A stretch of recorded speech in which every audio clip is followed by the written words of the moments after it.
नमस्कार। वो जो मोबाइल फोन हम सबके हाथ में है ना, वो धीरे धीरे बिल्कुल चुपके से भारत के लाखों घरों में एक बहुत बड़ा संकट बनता जा रहा है।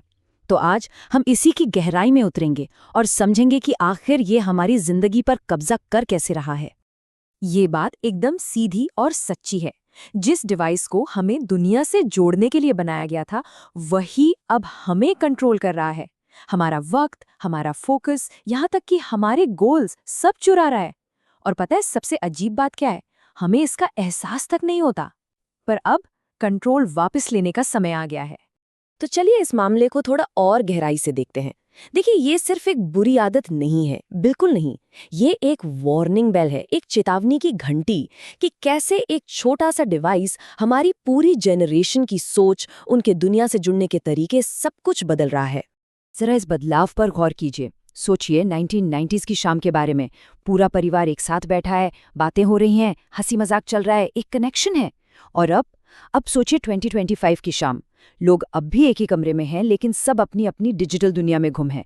असली बातचीत की जगह बस स्क्रीन की नीली रोशनी ने ले ली है। तो एक बात साफ है, ये कमजोर विल पावर या इरादे की बात नहीं है। असल में ये एक साइकोलॉजिकल ट्रैप है, एक जाल, जिसे हमें उलझाने के लिए ही डिजाइन किया गया है। चलिए देखते हैं कि आखिर ये जाल काम कैसे करता है। तो सवाल ये है कि ये साइकोलॉजिकल जाल आखिर काम करता कैसे है। इसका जवाब साइंस में है, हमारे दिमाग के अंदर ही छिपा हुआ है। सारा खेल शुरू होता है हमारे दिमाग के एक केमिकल से। इसका नाम है डोपामीन। जब भी हम कुछ मज़ेदार देखते हैं ना, जैसे कोई लाइक आ गया या किसी ने अच्छा कमेंट कर दिया, तो हमारा दिमाग ये हैप्पी केमिकल रिलीज करता है। ये बिल्कुल वैसी ही खुशी है जैसे अपनी फेवरेट मिठाई खाने पर मिलती है। लेकिन प्रॉब्लम यही है, ये खुशी बस थोड़ी देर की होती है, और जैसे ही इसका असर खत्म होता है, दिमाग को इसकी और तलब होती है, एक और हिट चाहिए होता है। नतीजा, हम और ज़्यादा स्क्रॉल करने के लिए मजबूर हो जाते हैं और इस कभी न खत्म होने वाले लूप में बुरी तरह फंस जाते हैं। और सुनिए, ये जाल इससे भी कहीं ज्यादा गहरा है। कभी सोचा है कि क्यों एक नेगेटिव कमेंट 100 पॉजिटिव कमेंट्स पर भारी पड़ जाता है? क्योंकि हमारा दिमाग नेगेटिविटी पर ज्यादा ध्यान देता है, और सोशल मीडिया के एल्गोरिदम्स हमारी इसी कमजोरी, इसी नेगेटिविटी बायस का फायदा उठाते हैं। वो हमें जानबूझकर गुस्सा, डर और नफरत वाले कंटेंट के एक एंडलेस लूप में फंसाए रखते हैं। इस एडिक्शन का सबसे बुरा, सबसे खतरनाक असर हमारे बच्चों पर पड़ रहा है। ये उनकी सेहत, उनकी नींद, यहाँ तक कि उनके सोशल स्किल्स, सब कुछ छीन रही है। ये आज लाखों माँ बाप की चिंता बन गई है, जो अपने बच्चों को अपनी ही आंखों के सामने बदलते हुए देख रहे हैं। वर्ल्ड हेल्थ ऑर्गेनाइजेशन यानी WHO एक वार्निंग दे रहा है, और ये काफी चौंकाने वाला है। 5 साल से भी कम उम्र के बच्चे रेकमेंडेड टाइम से दुगना, हाँ डबल टाइम स्क्रीन पर बिता रहे हैं। इसका सीधा मतलब ये है कि हम अनजाने में ही उनके दिमागी और सोशल डेवलपमेंट की नींव को कमजोर कर रहे हैं।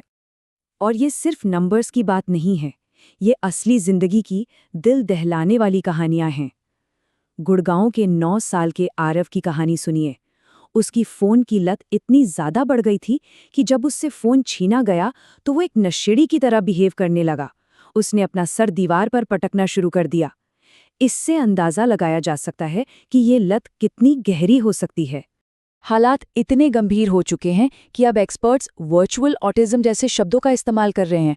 सोच के देखिए, ये उन बच्चों की हालत को डिस्क्राइब करता है जो असली दुनिया के लोगों से इंटरैक्ट करने के बजाय स्क्रीन के साथ ज्यादा कंफर्टेबल फील करते हैं। और गलती सिर्फ सोशल मीडिया की नहीं है। कोकोमेलन जैसे कार्टून्स जो इतने पॉपुलर हैं, वो बच्चों के दिमाग को लगातार तेज तेज विजुअल्स की आदत डाल देते हैं।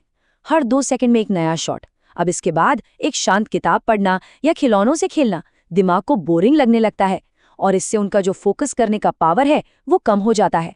लेकिन इतनी सब बुरी खबरों के बीच एक अच्छी खबर भी है। हालात मुश्किल जरूर लग रहे हैं, पर हम बेबस नहीं हैं। कंट्रोल वापस पाने के तरीके हैं, और शायद ये तरीके हमारी सोच से कहीं ज्यादा आसान हैं। देखिए, हमारे सामने 2 रास्ते हैं, 2 फ्यूचर। एक तरफ है कबीर, एक डूम स्क्रॉलर। उसका दिन ऑनलाइन नफरत से शुरू होता है और पूरा दिन वो बेचैन रहता है। और दूसरी तरफ है अमन, एक माइंडफुल यूजर। वो सुबह अपने परिवार से जुड़ता है और रात को टेक्नोलॉजी से दूर रहकर शांति से सोता है। चॉइस एकदम क्लियर है ना? तो सवाल ये है कि कंट्रोल वापस कैसे पाएं? यहाँ 5 सिंपल स्टेप्स हैं जो हम ले सकते हैं। नंबर 1, अपने ट्रिगर्स पहचानें। खुद से पूछें, फोन क्यों उठाया, बोरियत की वजह से या स्ट्रेस में। नंबर 2, स्क्रोलिंग को रिप्लेस करें। इस आदत को किसी अच्छी चीज से बदलें, जैसे कोई बोर्ड गेम या एक छोटी सी वॉक। नंबर 3, घर में नो टेक्स्ट जोन्स बनाएं। रूल बना लें कि डाइनिंग टेबल पर कोई फोन नहीं होगा। नंबर 4, जॉय स्क्रोलिंग को अपनाएं। ऐसा कंटेंट देखें जो इंस्पायर करे, जो हंसाए। और 5वां और सबसे जरूरी, एक रोल मॉडल बने, क्योंकि बच्चे वही सीखते हैं जो वो देखते हैं। तो एक बात साफ समझ लेनी चाहिए, टेक्नोलॉजी हमारी दुश्मन नहीं है, बिल्कुल नहीं। हमें बस इसे इस्तेमाल करने का तरीका बदलना होगा। सारा खेल बैलेंस और कंट्रोल का है। इसे आग की तरह समझिए। आग एक बहुत पावरफुल टूल है। वो जिंदगी को बेहतर भी बना सकती है और सब कुछ बर्बाद भी कर सकती है। चॉइस हमारी है। हमें इस टेक्नोलॉजी को अपना मालिक नहीं, अपना टूल बनाना होगा। तो आखिर में सवाल हम सबके लिए है। हम अपने लिए और अपने बच्चों के लिए कैसा फ्यूचर चुन रहे हैं? एक ऐसा फ्यूचर जहां हम अपनी स्क्रीन्स के गुलाम हैं, या एक ऐसा फ्यूचर जहां टेक्नोलॉजी हमारी मदद करती है एक बेहतर और ज्यादा कनेक्टेड लाइफ जीने में? ये चुनाव हमारा है और इसे बदलने की शुरुआत आज से, अभी से करनी होगी।